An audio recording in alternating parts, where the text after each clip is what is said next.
예, 오늘 본문이 예수님의 수제자라고 하는 베드로가 이렇게 주인공으로 등장합니다. 우리가 신구약 성서를 합쳐서 주제를 하나 잡으려고 하면 바로 예수 그리스도죠. 그래서 구약 성서를 올드 테스트먼트, 오래된 약속이죠. 오래된 약속, 오랜 약속. 그 약속의 무엇이냐면 예수 그리스도를 이야기하고요. 신약은 이제 뉴 테스트먼트에서 그 구약에 약속되었던 예수님이 신약에 오신 거지요. 그래서 구약 성서를 함축해서 주제를 하나를 뽑으라 그러면 바로 예수 그리스도입니다. 그러면 오신 예수 그리스도의 이야기가 바로 신약 성서의 이야기가 되겠지요. 그분이 와서 무슨 일을 어떻게 했는지, 누구를 만나며 어떤 사역을 했는지 하는 것이 신약 성서의 주를 이룬다는 사실이지요. 그 중에 우리가 이렇게 예수님의 족적을 따라가 보면 공생애라는 것이 나옵니다. 공생애라 하면 예수님이 33세까지 사시게 되지요. 태어나자부터 예수님이 죽은 자를 살리고 병든 자를 고치며 안전뱅이를 일으키고 이렇게 했습니까? 아니, 평범하게 그냥 지내셨어요. 그렇죠? 그리고 3년간의 마지막 십자가에 못 박히시기 전 3년간의 생이 굉장히 중요하지요. 갈릴리에서 예루살렘까지 왔다 갔다 이렇게 한 3-4번 합니다. 그 과정에서 여러 사건들이 마태, 마가, 누가, 요한에 이렇게 기록되어 있는 그걸 갖다가 공생애의 삶이라고 합니다. 그렇죠? 그러면 사실은 그 신구약 성서를 막 이렇게 함축을 해서 들어옵니다.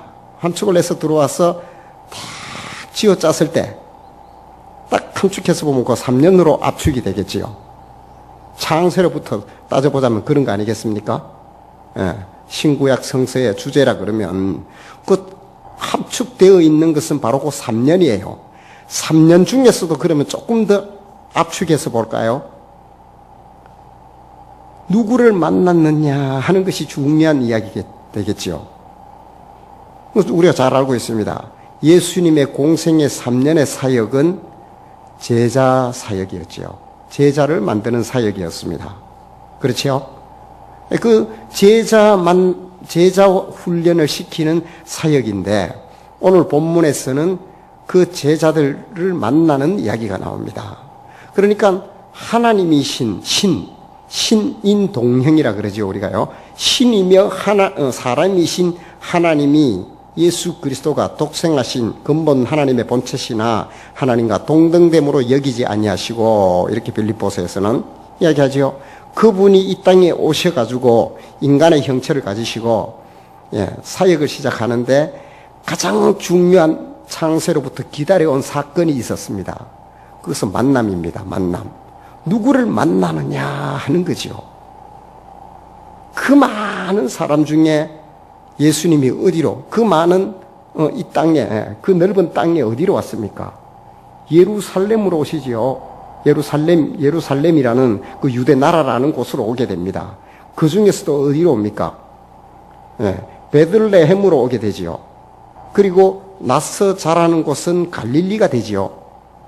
예수님의 이제 첫 활동 무대는 이제 갈릴리가 됩니다. 공생애의 첫 활동 무대. 그 전에 이제 누가복음 4장에 보면 어떤 일들이 벌어지냐면 공생애를 시작하기 전에 예수님의 워밍이 있습니다. 준비 작업. 우리가 잘 알지요. 시험을 받게 되지요. 광야로 내몰려서 40일간 시험을 받게 되지요. 뛰어내려라. 그러면 많은 천군 천사들이 와서 내가 다치지 않게 할 것이다. 또 40일간 금식을 하니까 얼마나 배가 고프겠습니까? 이 돌들을 명하여 인절미가 되게 해라. 얼마나 먹고 싶겠어요. 그럼 그대로 순종을, 너는 하나님의 근본 본체가 아니냐. 창조주의 권능으로 그것을 명령하라. 그렇게 얘기하죠. 나에게 절을 해라. 이 천하 만국의 모든 것을 나에게 주었는데 이것을 내가 너에게 주겠다. 다만 나의 하나님께만 경배하라 그런다. 절을 안 하죠. 그 3가지 시험을 겪게 되는 사건이 누가복음 4장에 일어납니다. 그리고 나서 예수님이 어디로 오냐면 갈릴리 가버나움으로 오게 됩니다. 갈릴리로 오게 됩니다. 갈릴리로 와서 예수님이 어떤 사역을 하지요?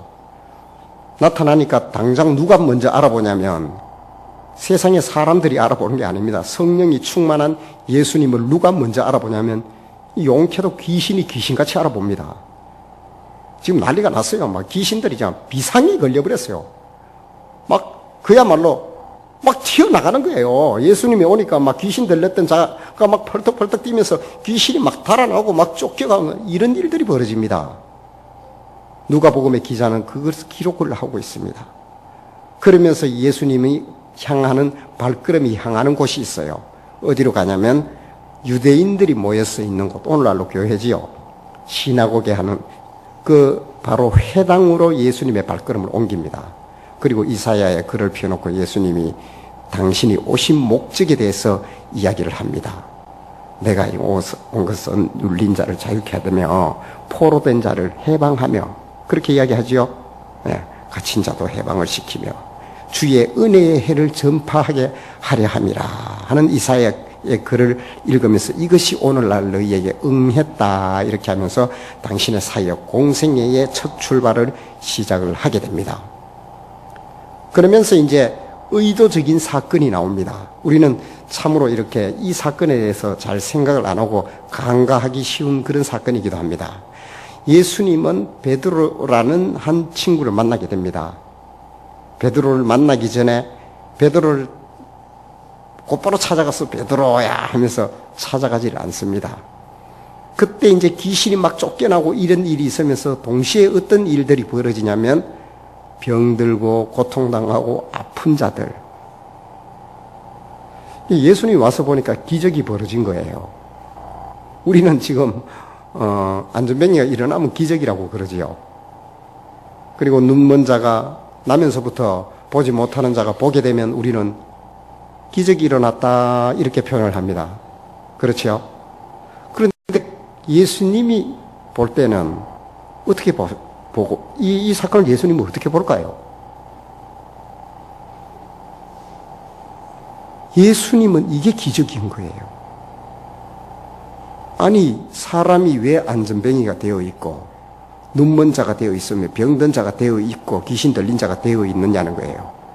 하나님이 창조한 세계가 어찌하여 이렇게 어그러져 있느냐는 거지요. 예수님의 시각으로 봤을 때는 이것이 기적인 거예요. 기적이 일어나 버린 거예요. 이 창조의 세계가. 그래서 예수님의 족적을 쫓아가 보면 이들을 곧바로 세우고 고치기에 바빴어요. 허다한 무리가 따라다니면서 기록한 것만 그렇지 얼마나 많은 사람들을 고치시기에 바쁘셨는지 몰라요. 원래대로 돌리기가 바빴던 거예요. 그걸 갖다 우리는 뭐라 그러면 기적이 일어나 주여 기적을 베푸소서 그러거든요. 조금 더 예수님의 입장으로 우리가 시각을 바꿀 필요가 있습니다.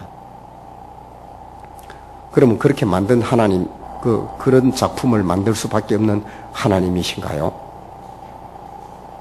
그 분량, 우리가 이제 뭐 좋은 표현은 아닙니다.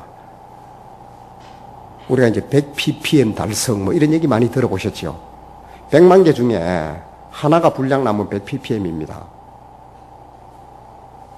자동차 100만 대 중에 그것도 큰 불량이 아닌 조그마한 불량 한 개가 나면 그것이 불량인 거예요. 100ppm이라 그래요. 그럼 그게 당하는 사람 100만 명 중에 한 대 가져온 사람 그 사람은 100%의 불량이 되겠죠. 네, 그런 거예요. 그러니까 예수님이 이 세상을 만들 때 눈 멀고 병들고 찌들고 지금도 고통당하고 우리가 이제 그 신방을 많이 가보죠. 병원에도 가보고 하면 절비합니다. 조금만 유명한 병원, 무슨 요즘은 이제 부위별로 이렇게 다 특성화되어 있지 않습니까? 관절 전문 병원, 여수 애양병원, 맞습니까? 우리 권사님 오늘 석 달 만에 거의 오셨는데, 그거 참 신통하답니다. 잘 고친답니다. 그것만 잘 고치냐? 오십견 잘 고치는 병원, 탁 하면 벌써 생각나죠? 그리고 척추 잘 고치는 병원, 그 다음에 두통 잘 하는 병원, 이 다 이게 뭐 특성화가 되어 있어요. 그만큼 세상은 찌들어 있는 겁니다. 이렇게 왜곡되어 있다는 사실이죠. 이게 정상이 아닙니다. 이게 우리가 볼 때는 이게 정상인 것 같은데 하나님 볼 때는 이게 정상이 아닌 거예요. 이게 지금. 그래서 예수님의 공생의 시작은 바로 잘못된 것을 돌려놓기 바빴던 거예요. 허다한 무리가 쫓고 그들을 또 일일이 하나하나 고쳐주기 시작합니다. 참 고치기에 바쁘셨어요. 예수님은. 그때 보고 그냥 못 지나가요. 어떻게든 뭐 고쳐주셔요. 예수님의 생애가 그렇습니다. 어쨌거나 그런 어떤 공생애를 시작하면서 바로 이런 일을 하면서 의도적인 접근을 하고 있습니다. 예수님은. 왜? 함축했지요. 창세로부터 지금 신구약 성서를 함축해서 봤을 때 예수님의 공생애 3년으로 왔는데 거기서 더 압축을 해보니까 당신이 제자 사역을 해야 된다는 거예요. 그러면 실제로 제자들을 만나며 그들에게 당신의 뜻을 위임하는 과정이 사실은 성경에서 엑기스라면 엑기스가 될 수 있겠지요. 그렇지 않습니까? 그 제자들 사역이 그 여파가 지금도 오늘 어떻게 저희들을 통해서 또 이런 저와 같은 교육자를 통해서 그대로 지금 또 전달되고 있지 않습니까? 이 기초와 이 기틀을 놓아야 될 게 예수님이 하실 일이었던 거예요. 그럼 너무 중요하죠. 이거 제자 훈련이란 건 너무 중요하죠. 그 전에 그러면 누구를 어떻게 선택하느냐 하는 것은 심사숙고하시겠지요. 제자를 뽑는데 아무나 가서 막 때리고 이렇게 뽑겠습니까? 결코 그렇지 않습니다. 우리 그 학부모님들 학교에 교육위원도 계시고 보니까 뭐 무슨 이렇게 운영위원도 있고 합니다. 아무나 뽑습니까? 우리 반상회를 해도 그 반장을 뽑고 통장을 뽑아도 아무나 안 뽑지요. 그 격에 맞고 그 일을 할 수 있는 사람 심사숙고합니다. 투표를 합니다. 하나님이 독생하신 하나님이 예수 그리스도께서 오셔가지고 제자를 뽑을 때는 얼마나 심사숙고하셨겠냐고요. 그래서 그가 첫 사역을 하면서 많은 이들을 고치고 강야 시험을 거친 후에 들어와서 해당에서 가르치면서 많은 병자들을 고치기 시작합니다. 그리고 하는 일이 의도 있는 걸음을 옮기고 있습니다. 그 걸음을 따라가 보겠습니다. 4장, 우리 누가복음 4장 38절입니다. 제가 읽겠습니다. 예수께서 일어나 회당에서 나가사, 그렇죠. 회당에서 가르치기를 하시는 게 같이 병행하고 있습니다. 이들에게 은혜의 해를 전파하는 거예요. 은혜의 해를 전파한다는 것은 이제 눌린 자와 가난한 자, 병든 자, 눈먼 자들 그들에게 노임을 받게 된다는 이사야서의 그 이야기, 복음을 전하게 하시려고 내게 기름을 부으시고 나를 보내사 포로된 자에게 자유를, 눈먼 자에게 다시 보게 함을 전파하며 눌린 자를 자유롭게 하고 하는 이것을 지금 해당해서 전파를 하는 거예요. 그와 동시에 같이 무슨 일을 하냐면 예수께서 일어나 회당에서 나가사, 이걸 전하고 난 뒤에 회당에서 나갑니다. 이런 일들이 계속해서 되풀이 되고 있어요. 예수님은. 그러면서 시몬의 집에 들어가시니, 여기서 이제 시몬이 등장하지요. 시몬은 우리가 잘 압니다. 베드로의 이름이죠. 베드로. 시몬을 나중에 반석이라는 베드로로 예수님이 이름을 개명을 시켜줍니다. 그 전에 이름이 시몬이에요. 시몬의 집에 들어가시니 시몬의 장모가 중한 열병을 앓고 있는지라. 요즘으로 말하면 열병이라 그러면 무슨 병하고 같을까요? 열이 펄펄 나고 열이 잡히지 않는 병. 여러 가지 심한 독감, 콜레라, 전염병, 이런 게 될 수도 있고, 일본 뇌염, 이런 것도 될 수 있겠지요. 어쨌거나 몸속에서 바이러스와 지금 백혈구가 싸우고 있는 아주 심각한 상황이에요. 그렇죠? 고열에 시달리고 있는 겁니다. 그러나 있는지라 사람들이 그를 위하여 예수께 구하니, 지금 먼저 구한 게 예수님 먼저 그 찾아갔어요.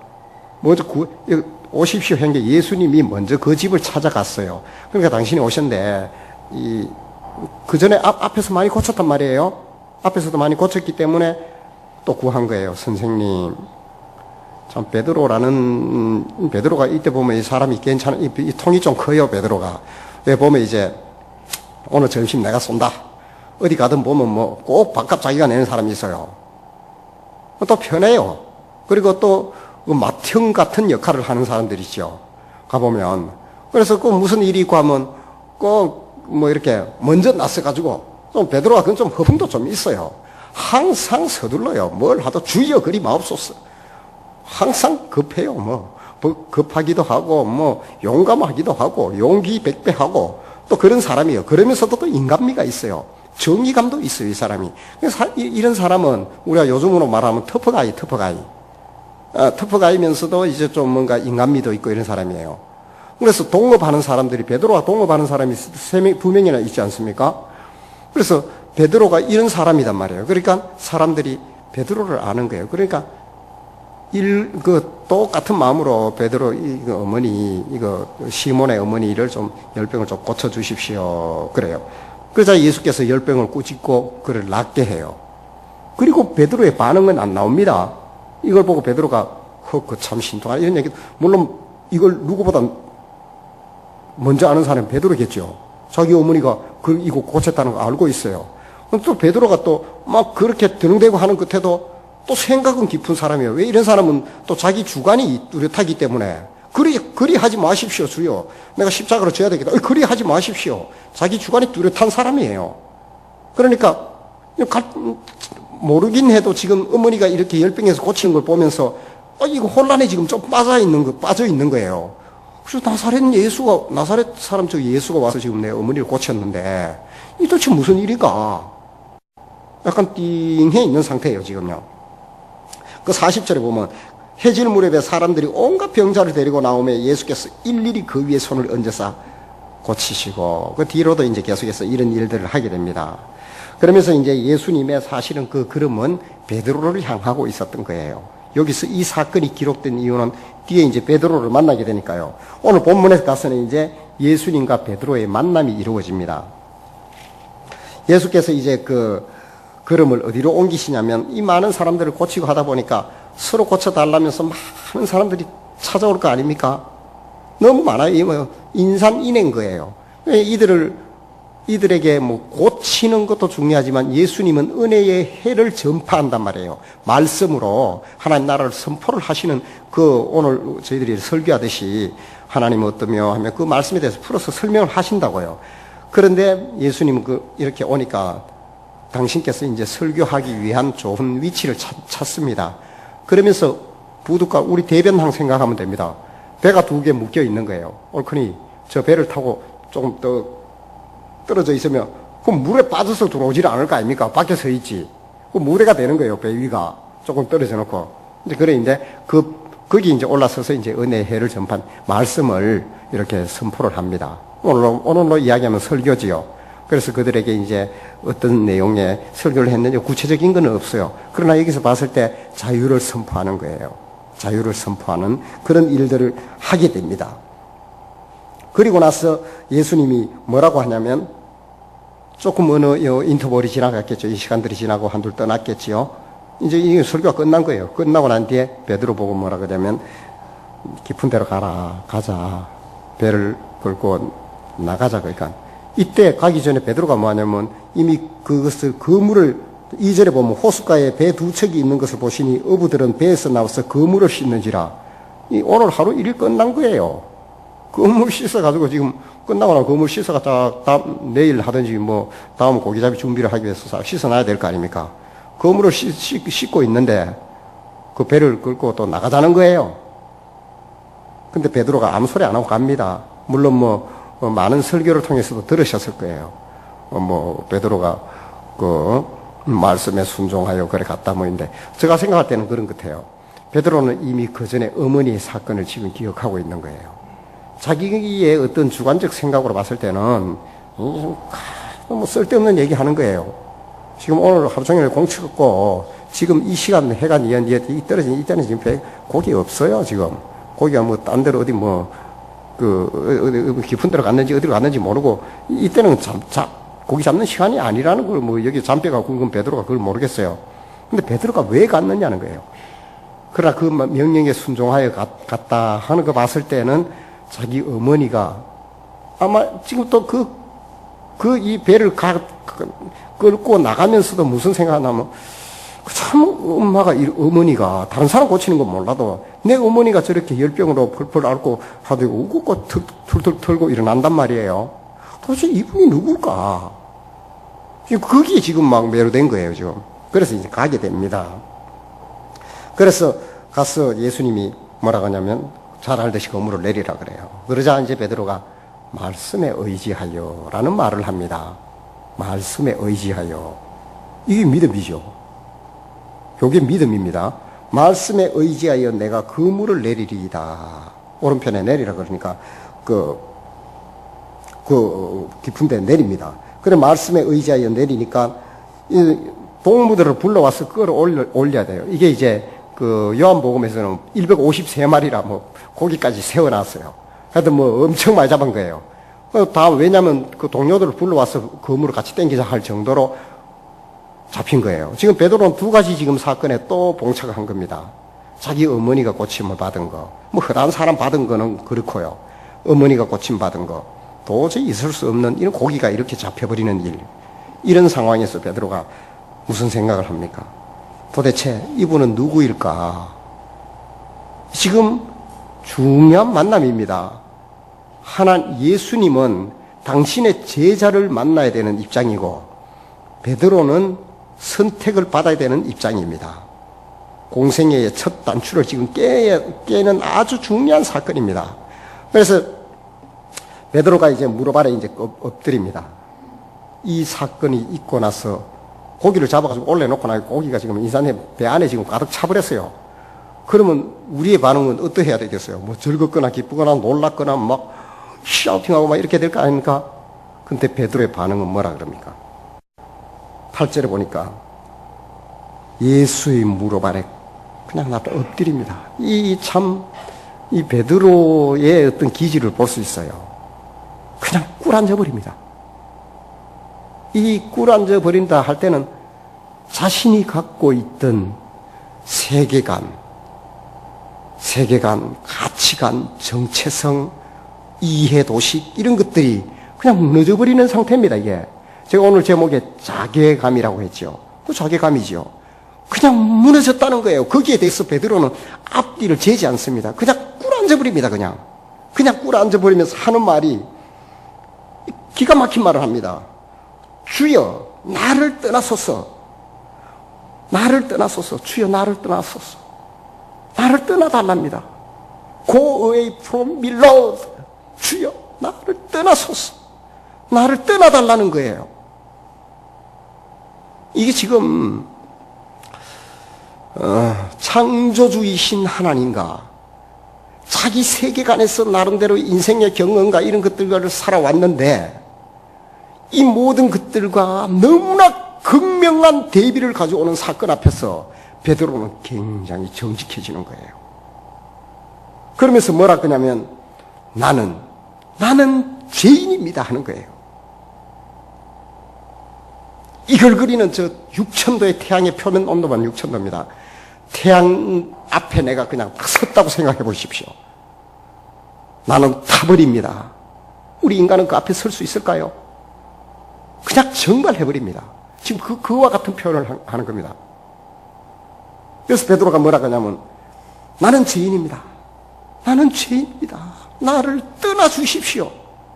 이런 고백을 합니다. 언제부턴가 어디서부턴가 모르지만 우리가 모두가 이해하고 있는 한 가지 공통된 이해력이 있습니다. 그게 뭐냐면 베드로는 예수님의 수제자라는 겁니다. 그렇게들 이해하시고 계시죠? 누가 임명했습니까?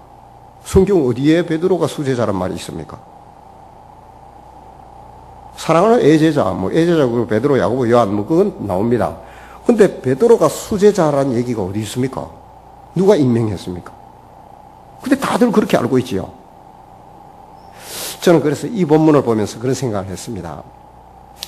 왜 예수님은, 사람들은 또 성경에 보이지 아니하지만은 증언하고 있는 성경이 그것을 유추해서 증명해주고 있지요. 베드로가 수제자라는 사실을. 왜냐하면 제자들이 베드로를 중심으로 움직입니다. 그렇게 움직여요. 또 베드로가 다른 사람 선택하게 돼도 맏형 역할을 하는 거예요. 그 베드로가 수제자가 돼. 어떻게 해서 이 베드로가 수제자가 되었는가 했을 때 저는 바로 이 베드로의 정직성, 하나님 앞에서 자괴감, 진정한 자기 돌봄, 자기를 비춰버렸다는 사실이죠. 주여, 나는 죄인입니다. 나를 떠나소서. 나는 죄인이라는 거예요. 나는 죄인이다. 당신을 만나며 이 사건 속에서 놀라고 어찌 이런 기적이 일어납니까? 하면서 그런 어떤 이야기를 하는 게 아니라 이 사람이 얼마나 정직하고 얼마나 이 베드로가 이 그 기질 자체가 인정할 걸 확실하게 인정해 버리는 거예요. 내가 당신하고 만날 정도의 사람은 아니다는 거예요.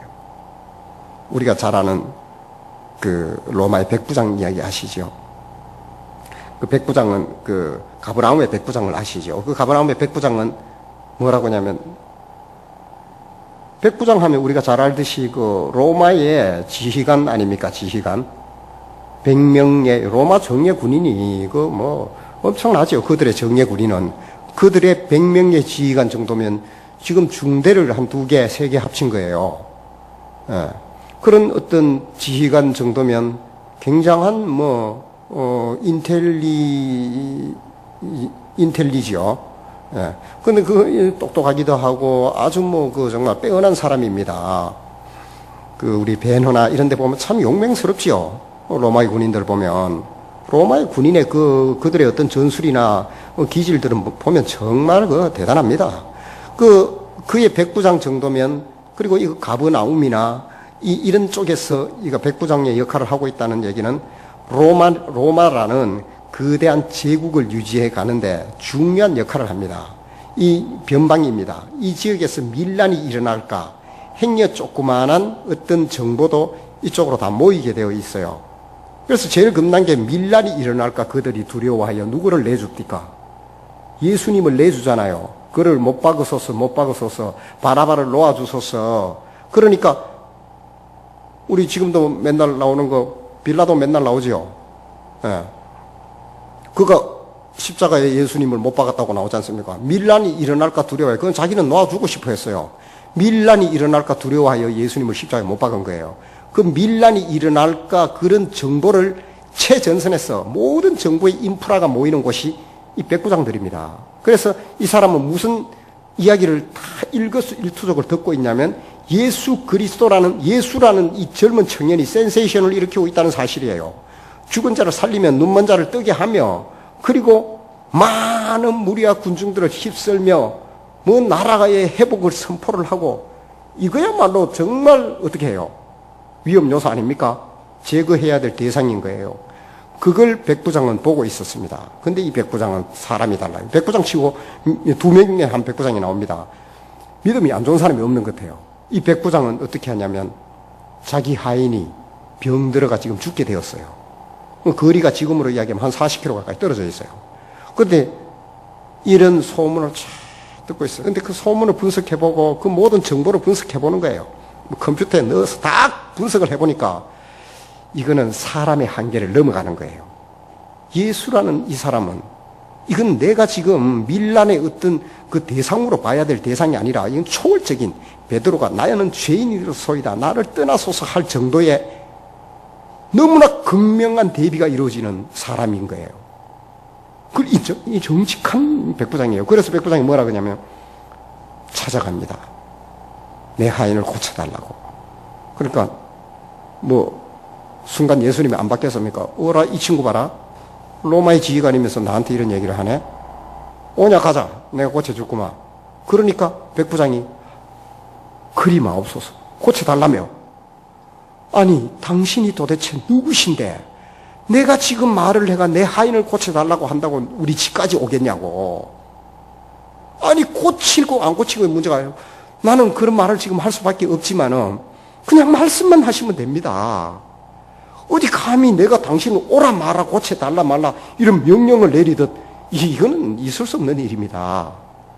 아이고, 차라리 없던 걸로 합시다.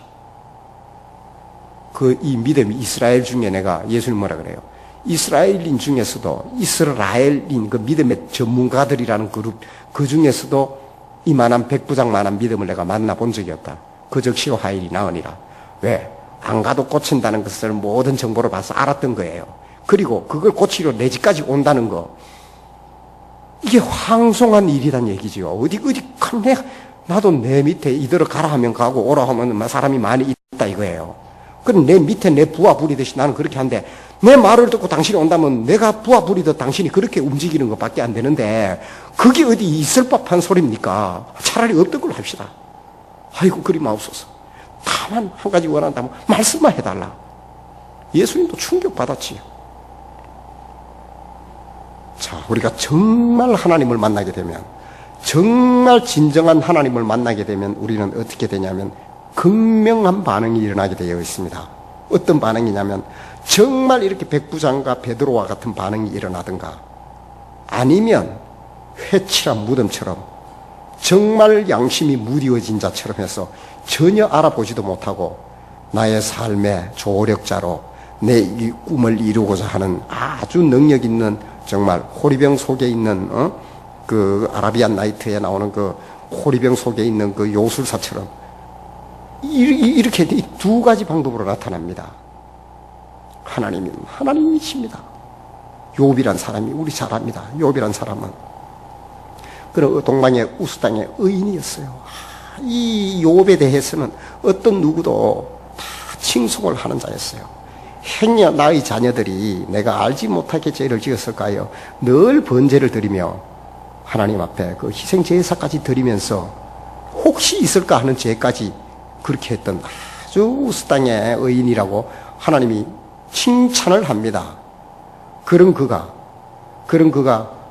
느닷없는 어떤 하나님과 사탄의 게임 속에 휘말리게 되지요. 우리가 잘 알다시피 38장까지 막 우여곡절에 엄청난 일들이 벌어집니다. 어찌하여 내 이 고난이 왜 왔는가 그래요. 그러나 38장이 지나가면서 42장 가서는 어떤 이야기를 합니까?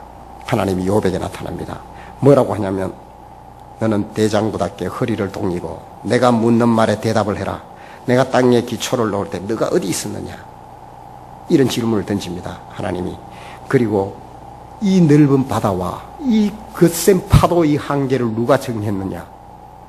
너 욥 남자답게 나한테 대답을 해봐. 그리고 사망의 물이 어디 있는지 너 보았느냐? 알고 있느냐? 이야기를 해봐라. 그리고 우박의 창고를 너가 보았느냐? 그게 어디 감추어져 있는지 너 얘기를 해봐라. 눈 곡간을 보았느냐? 자연 현상을 너가 어떻게 하냐? 비가 내리고 눈이 내리고 이 모든 자연의 메커니즘들에 대해서 너 나한테 설명을 해봐라. 묘성과 삼성과 천지의 운행에 대해서 너 이야기를 해봐라 그래요. 욥을 그렇게 칭찬한 하나님이 갑자기 나타나가지고 숨어 계시던 하나님이 갑자기 42장에 나타나서 이런 말을 합니다. 그러자 욥은 뭐라고 합니까? 욥이 제가 한번 읽어드리겠습니다. 욥이 여호와께 대답하여 이르되 주께서는 못하실 일이 없사오며 무슨 계획이든지 못 이루실 것이 없는 줄 아오니 무지한 말로 이치를 가리는 자가 누구니까? 나는 깨닫지도 못한 일을 말하였고 스스로 알 수도 없고 헤아리기도 어려운 일을 말하였나이다. 내가 말하게 사오니 주는 들으시고 내가 주께 묻게 사오니 주여 내게 알게 하옵소서. 내가 주께 대하여 귀로 듣기만 하여 사오나 이제는 눈으로 주를 배움나이다. 그러므로 내가 스스로 거두어드리고 티끌과 제 가운데서 회개하나이다. 주여 나는 죄인이로소이다. I am simple man. 나는 죄인입니다. Go away from me, Lord. 나를 떠나주소서 주여. 지금 욥이 베드로가 했던 이야기를 그대로 하고 있습니다. 나는 죄인이로소이다. 내가 제 가운데서 회개하나이다. 하나님이란 분 앞에 섰을 때 마치 태양 앞에 내가 섰듯이 도무지 거대하고 위대하신 당신 앞에 내가 어떤 변론도 지금까지 어떤 이야기도 어떤 내가 무슨 말을 해도 입으로 손으로 입을 가릴 뿐이로소이다. 나는 아무것도 당신에게 말할 수 있는 존재가 아닙니다. 어찌 내가 하나님 앞에 감히 이런 욥은 역시 베드로와 같은 이런 신앙의 고백을 했습니다. 이런 베드로의 신앙 고백 위에 하나님은 교회를 세운다고 하셨습니다. 우리가 잘 아는 마태복음 16장 16절에 바요나 시몬아 니 나를 누구라 하느냐? 주는 그리스도시요 살아계신 하나님의 아들이시니이다. 정확한 신앙 고백을 합니다. 옳도다. 네 말이 옳도다. 내가 너희 고백 속에 교회를 세우리라. 하나님이 베드로에게 그것을 위임하게 됩니다. 저 역시도 작은 경험이 있습니다. 교회에 한 번도 나가본 적이 없었습니다. 그런데 너무너무 어머니가 이제 돌아가시고 만 20살에 군대 가기 전이었습니다. 이 새벽이 되어서 이제 친구 녀석이 군대도 가지 않고 저희 때는 보면 고향에서 소 키우고 뭐 그런 친구들 있죠. 이 친구가 이제 요즘은 그런 게 안 나오더라고요. 그 친구 교회 다니기 전에 얘기입니다. 제가 사업두리 소주는 지금 나옵니까? 그것도 안 나오죠. 그것 2배보다 더 큰 대병 소주 있어요. 그걸 반병을 먹고 그걸 들고 문을 차는 거예요. 제가 자는 집에. 이게 왜, 뭐 이런 게 다닌다면서 일어나서 보니까 한 2시가 넘었습니다. 자기는 술을 한번 그만큼 먹었으니까 술이 한 잔 된 거예요. 이 농사 짓는 친구거든요. 내보고 술을 먹자는 거예요. 말이 됩니까, 이게? 그래서 겨우 막 엉덩이 집 차서 보내고 나니까 어느 날 갑자기 우리가 한 번씩 이래 보면 자다가 깨보면 잠이 안 올 때가 있지 않습니까? 그래서 베개를 갖다 이렇게 둘러봤다가 그건 안 왔다가 기는 접히고 막 이 잠 안 올 때 이런 경험들이 있을 겁니다. 아무리 잠이 들려고 해도 잠이 안 들어요. 그러다 보니까 2시 반이 훌쩍 넘어버렸습니다.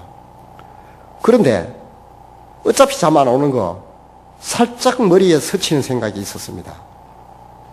책상 위에 보면 지금 이렇게 성경이 지금 우리는 이제 가로로 이렇게 쓰였지 않습니까?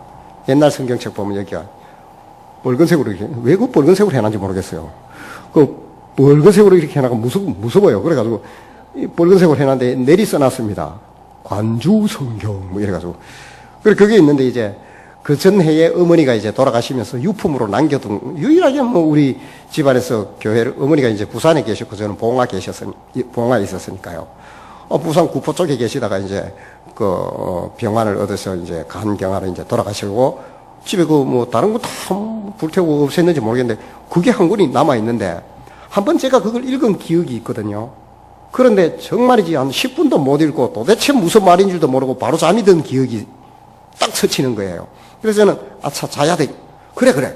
저거 읽으니까 내가 잠이 오더라는 생각이 딱 든 거예요. 그래가지고 그 밤에 불을 켜놓고 그 빨간 책을 좀 겁나더라고요. 빨간 걸 이렇게 떡 들쳐놓고 그게 이제 누가복음이었습니다. 그냥 읽어 내려갔습니다. 그냥 누가복음 그 밤에 이제 다 읽었는데, 근데 읽어 내려가는데 제가 이제 바로 이제 베드로와 같은 경험, 요업과 같은 경험을 했습니다. 어떻게 그것이 제 눈에 들어오기 시작하는데 그냥 교회를 나가보지 않아서 회개를 할 줄 알겠습니까? 뭐 기도를 할 줄 알겠습니까? 그런데 지금도 잊지 않는 게 밤새도록 되뇌인 말이 있습니다.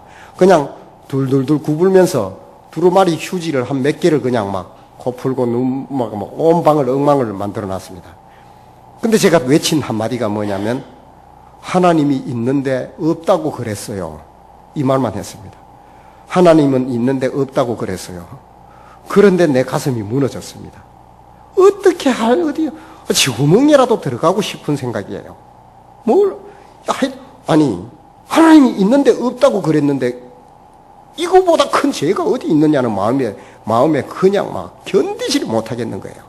그래서 그런 경험이 있었습니다. 그래서 어떻게 잠이 들었는지 모르게 그냥 일어나 보니까 뭐 벌써 해가 충천에 떴더라고요. 중천에. 그래서 그 주 한 주 지나고 뭐 교회 종소리가 나는데 못 견디겠더라고요. 그래서 성경책을 이렇게 품에 감추어 가지고 그 빨간 성경책을 들고 그냥 막 교회로 그냥 문 열고 들어갔습니다. 그냥. 그래서 오늘까지 제가 이렇게 이제 교회를 다니게 됐습니다. 하여튼 어쨌거나 그 하나님의 실존과 만나게 되는 우리 인간들은 바로 이런 어떤 베드로와 요업과 같은, 그리고 백부장, 가버나움의 백부장과 같은 이런 어떤 반응을 하게 되어 있는 것은 틀림없는 사실입니다. 그래서 바울 역시 그렇게 합니다. 그가 사도행전 9장에서 다메섹 도상에서 예수 그리스도를 만나게 되지요. 그러면서 그의 눈이 멀 정도가 아니었습니다. 제가 볼 때는 막 완전한 패닉에 빠지게 되지요. 그러면서 그가 뭐라 합니까? 주여 니시니까? 라고 묻지요. 네가 핍박하는 예수다. 그 뒤에 말은 없습니다. 그러나 베드로는 지금 제가 한 얘기 정도가 아닐 겁니다. 그는 뚫뚫 굽었습니다. 그리고 극명한 지금까지의 살아온 삶에 완전한 반대의 삶을 걸어가면서 극기하는 로마의 감옥에서 처형을 당하게 되는 그런 삶으로 마감을 하면서 주옥 같은 신약 성서를 쓰게 됩니다. 사랑하는 성도 여러분, 오늘 우리는 예수님의 공생의 기간 중에 첫 발을 내디면서 제자를 찾는 예수님을 만났습니다. 그 제자를 예수님은 오늘도 우리를 통하여 또 여전히 찾고 계십니다. 그러면 베드로가 만났던 예수님, 주여 나를 떠나소서 나는 죄인입니다. 이런 고백이 우리 속에 늘 있어야 되지 않겠습니까? 이런 우리를 하나님은 내가 옳도다, 내가 너를 사용하여 내 믿음과 신앙 고백에 교회를 세워갈 것이다 하면서 오늘 또 하나님은 우리의 베드로의 신앙 고백 같은 이런 고백의 소리를 듣기를 원하고 계십니다. 사랑하는 성도 여러분, 이런 고백을 하나님께 드림으로 정말 하나님이 찾으시는 한 사람으로 교회를 세워가는 그 제자된 삶을 계속해서 이어가는 성도님 되시길 주님의 이름으로 축복합니다. 기도하겠습니다. 하나님 아버지 은혜를 감사드립니다. 오늘 베드로와 예수님의 만남을 통하여서 정말 하나님 창조주이신 진리이신 하나님을 만나게 되는 우리 인간의 반응이 어떠해야 됨을 보았습니다. 하나님, 욥이 그렇게 했고 또 가버나움의 백부장이 그렇게 했습니다. 하나님, 이들이 반응했던 것처럼 하나님을 하나님답게 섬기며 하나님을 하나님답게 경외함으로 제자를 찾으시며 그 신앙 고백 위에 교회를 계속하여 확장해 가기를 원하시는 하나님의 소원이 머무는 우리의 삶이 될 수 있도록 은혜를 더하여 주시옵소서. 예수님의 이름으로 기도드립니다. 아멘.